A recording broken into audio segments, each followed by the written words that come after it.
Welcome to my sessions with my Millionaires Club members. Remember, our theme is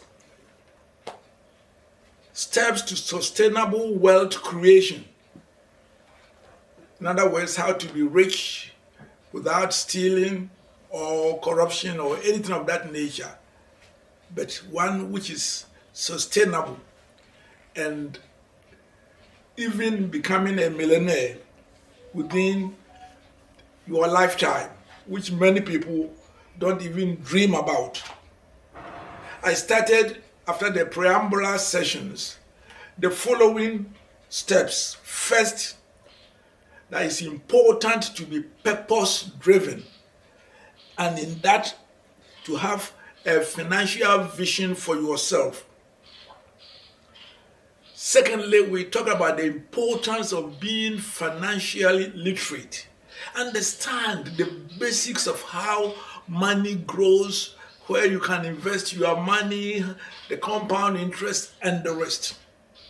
Of course, all the series is about financial literacy. So, in one sense, it's something you are going to have it for free if you follow my example throughout my lessons. The third is the need to live by strategy. In other words, you must have a strategy of how you are going to be rich and holy, how to become a millionaire within your lifetime. And some of the strategies will be unfolding, the generic ones, but you must have your own vision as a part of your strategy.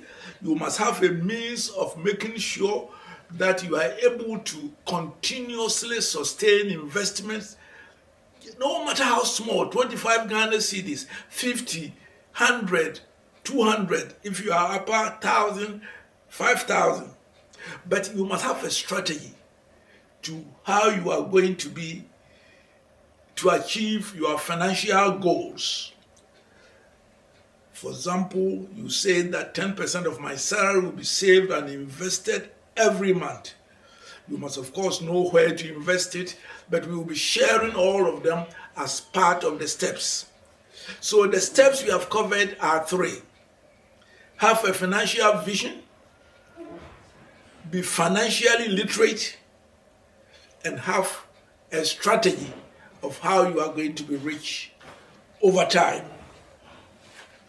What I want to do today is not so much a strategy as something you must eliminate from your life, and that is to avoid consumer debt. You are not likely to make much progress when you incur consumer debt. D-E-B-T, debt. Of course, I'm saying consumer debt because as you grow, you may want to, probably if the interest rate is good, to borrow to build a house or to buy a land. That is not consumption. But anything like food, clothing, even getting your car, borrowing to get your car, oftentimes is a drain. You must start with a car which you have saved towards. But buying an item like a fridge or freezer or your first car will not come as consumer debt. It's in between consumer and capital, but more, even that, it's more of consumption. Because, for example, if you buy a car, you know that every day is depreciating. When you sell it, you are going to get less than you put in. It's not something that appreciates. But there are many people who have been conned to think that when they borrow to buy things, it improves their standard of living. A friend will say that's a lie of the devil. When you borrow, you are paying it at a negative compound interest. In other words, you pay the interest on it. And oftentimes, the amount people borrow and what at the end of it, 2, 3, 4 years, they will have paid about twice, sometimes 3 times. When, of course, interest rate was as crazy as 40%. The first year you pay 40% of what you borrowed. Those of you who are familiar with my book, and if you're not, you go to Challenge or you can order it from the platform, 12 Keys to Financial Success. I want to share what I have put there. That means that you don't need to buy it to get the gist of it. There is a chapter which says, say no to debt and so-called credit, buy things on credit. Let me tell you, even areas where people normally will not have all the money at once, like building a house, you can take a mortgage loan, but especially overseas, the interest rates are low, about 2%, 3%, 4%, and you pay it over 30 years. Even at that rate, you end up often paying about twice the amount. But in our part of the world, when interest rates are about 20%, it will be cheap. You even should not buy houses by just a loan. Oftentimes, the rent is not enough to meet your repayment and you'll be saddled for life. Those who are in the upper income group can buy it and then pay for it and rent it. I would say if you're a young person, look for half a plot, buy it, and every month, if you have 500 cedis, go and make the blocks. Very soon you have a 1-bedroom, you move into it and you expand it. But it's understandable if one has to borrow at a good rate to build a house. So be very careful. Often the real cost of being in debt, apart from the financial cost, it is known that if you spend about 10% of your income in servicing a loan, it is as traumatic as losing a loved one. In other words, the pressure it builds on you is often not worth it. Be careful when you have a credit card, which fortunately many Ghanaians don't have it. What we have is debit card. When you pay it, they take it from your account. But in other places, they have the credit card, which I have one, which I use sparingly since my UN days. It's easy to incur debt just swapping your credit card rather than when your money is being paid physical. And I'm very careful even with my debit, because as soon as you pay with your card, it's taken from your account. And I scarcely use it. Oftentimes I would like to go and buy things with money, real money. My daughter would say, "Mula." Oftentimes, the reasons why people incur debt is not worth it. First of all, you want to live like a king. No. I want to get the satisfaction now rather than tomorrow. No, you are paying high cost for it. When there's celebration in Ghana, weddings, birth, funerals, no. For 25 years, I don't remember my family having any debt, having a funeral, because I said that if you do, you pay for it. My money don't bury the dead. When you have a debt, you have to share it. But I won't be the one using the money which should be used in looking after children in school to bury their dead. The sad part is that oftentimes the very people who will not look after the sick person will have a wonderful funeral. So even this high level of celebrations is not good enough. Of course, many people are ignorant about how costly it is to be in debt when you add the interest rates to it. And therefore, be very careful that when you are going to borrow money, certain rules must be followed. First of all, you must make sure that you have a flow of income that can pay for it. Invariably, you must make sure that what you are going to use the money for will yield a return higher than the interest you are going to pay. And often, that is not true. And therefore, if you want to really to become a millionaire, the first thing you do is to stop adding to your current debt if you're already in it. The second, I will advise not even to start investing, is to clear your debt as quickly as possible. Some of you may have several debts, one for clothing, one here, one for schooling, one for this. You stop adding to your debt, and the first thing you do is to start paying the smaller ones first and tackling the bigger ones later. In page 133 of my book, I've given you the criteria for incurring debt. First, test number 1. Can I pay for it with cash? If the answer is yes, please pay cash, not sandahu, with interest. Test number 2. Will the residual value of what I'm buying after a day, a week, or a month, or a year exceed the debt outstanding? In other words, is this something that appreciates in value? For example, if you have a land in a good place, it appreciates in value.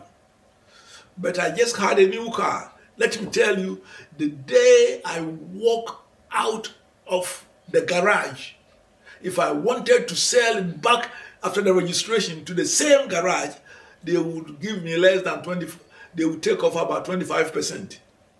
Because it is a wasting asset. So be very careful. Test number 3, am I able to repay it? Have I an assured income? All that we are talking about haircut in Ghana, the domestic debt exchange program, is because we borrowed without any means of paying it. And we get a haircut. On the personal level, you may get a head cut, and then you will see that you are headless. And is it economical? In other words, does the value or the opportunity cost of it lower than what you are buying? In other words, if you used the money you are using to service the debt, if you have used it otherwise, wouldn't it have yielded something better than what you will get out of the consumption of whatever you buy? The good news is that you can position yourself that you will not ever be in consumer debt. It is possible. This idea, there are cans, and then there's every funeral, a new cloth. This is absolutely nonsense if you are doing it by credit. If you have your money, you are a high income, the cloth is about 5% of your monthly salary. Hakuna Matata, go ahead. Sometimes you bless your soul, but not the ordinary people who have to then sweat. Let me tell you something. Whenever you incur debt, it means you have mortgaged your future streams of income. So that if you are earning 3,000 and now you go and take a loan and you consume it, so that it is not yielding anything, and you are paying 500 a month for a year or so, it means that your future income, you are going to be poorer because there will be inflation already, which is reducing the value of your salary, and you have less money. So you must be very careful when you buy things on credit. In fact, scarcely does buying things on credit improve your standard of living. It worsens it. And also it's a sign of indiscipline. You don't want to save towards it. You want instant gratification. Therefore, I conclude the chapter on these notes: 4 steps to debt-free living. First of all, it is one of the commitments in your strategy that you commit to achieve debt-free living within a specified amount of time. 2 years or 3 years if you are already in debt. But your commitment is that I want a day whereby I don't own a peso, because you are working towards other people who owe you, the people where you have invested your money and the rest, and not vice versa. These 4 steps are very important. Commitment to living on cash. In other words, of course, if you use your credit card in your account, the money is in your account, it's still cash. Be very careful about Momo. Oh, it's easy to Momo it. 90% of all the advertisements about, oh, this is something you need, is a lie. I can tell you that. And my profession, I'm not betraying my profession. I'm a marketer, and I'm the patron of the Chartered Institute of Marketing. But in marketing, we are not a sales agent. In true marketing, there must be value for money. And you must make sure, and most of the consumer things you rush to buy does not give you value for money. If you take that first step, you must move on to the second step. And the second step is that you will not add to your current stock of debt if you are already in debt.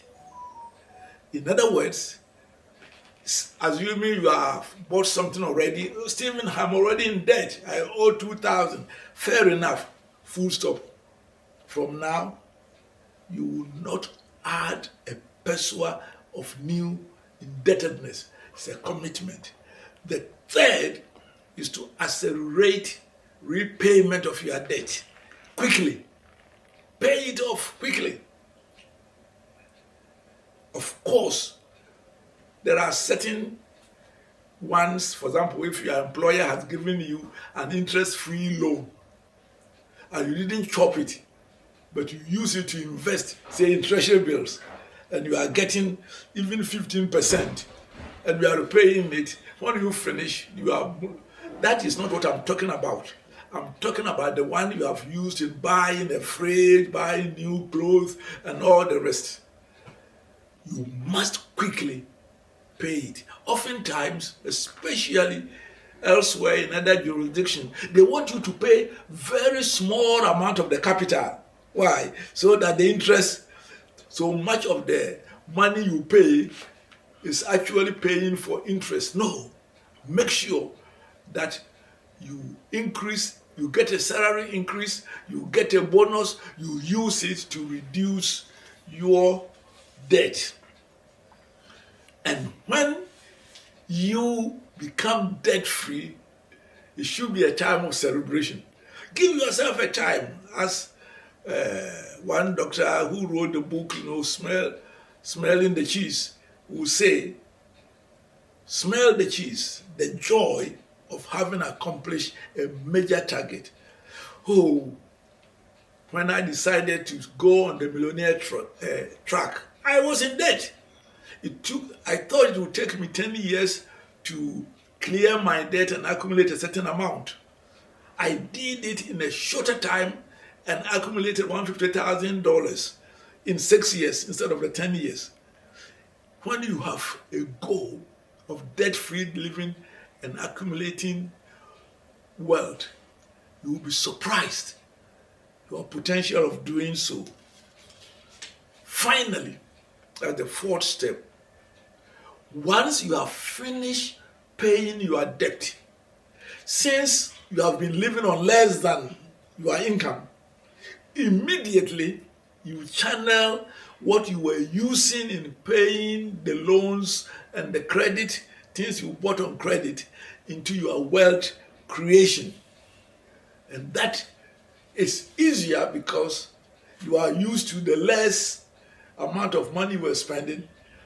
And as soon as you do that, very soon, the things you were buying on credit, you can buy cash. And those are the nice moments whereby instead of going to buy things on credit, you rather pay cash. Let me give you a practical exercise to do as we come to the end of today's session. I thought that I will focus on debt because so many of the people who I'm speaking to are in unnecessary indebtedness, not for improving their education, not buying a house, a land, or anything of that, but just to give the false impression for the short time that they are living like kings, while actually they are preparing themselves to live like paupers because they are going to live on less income. First, please decide that, Baka, from today, no more adding to my debt. I'm going to accelerate my debt repayment, and when I finish, being a member of Professor Emeritus Stephen Adei's Millionaires Club, I'm going to use what I used in servicing debt in adding or accelerating my steps towards millionaireship. But it all starts with a commitment to make a difference. I did it a bit late in my life at the age of 46, but better late than never. And I'm expecting that most of my hearers will be younger. By the time they are 46, I expect that some of them will be millionaires. God be with you, and always as usual, you meet me week by week on YouTube as we progress towards the culture of becoming a millionaire, zero tolerance of corruption. As usual, every Saturday, God being my helper, you can listen to me on ZFM 101.9. And I would like to hear your testimony few months or years ahead that you are living debt-free and you are moving towards being a millionaire. The next time we meet, let me tell you what I'm going to talk about. How to find the money to save and invest. Shalom, and may the Lord be with you.